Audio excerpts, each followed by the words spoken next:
इस समय बिहार से बड़ी खबर आ रही है। आपको ये भी बता दें कि राज्यसभा चुनाव को लेकर सियासत गर्माती हुई नजर भी आ रही है।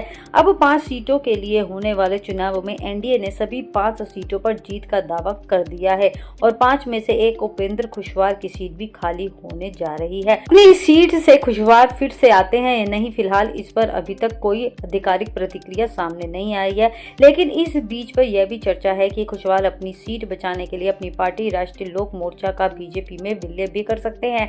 इस सबके बीच दिल्ली में उपेंद्र कुशवाहा और गृह मंत्री अमित शाह की खास मुलाकात हुई है। दोनों की मुलाकात के दौरान राज्यसभा चुनाव को लेकर रणनीति भी तय हुई है। हालांकि फिलहाल इसका खुलासा सामने नहीं हो पाया है।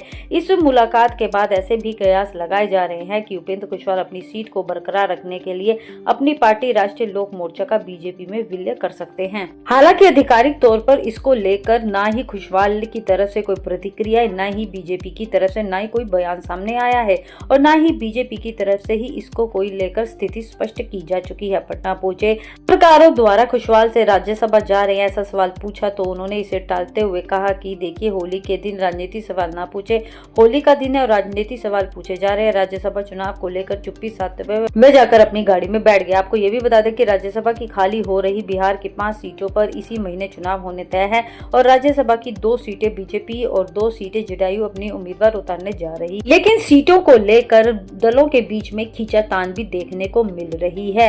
आपको ये भी बता दें कि वहीं 5वीं सीट को लेकर एनडीए रणनीति तय करने में जुटा है। उधर आरजेडी ने भी राज्यसभा चुनाव में उम्मीदवार उतारने का ऐलान कर दिया है।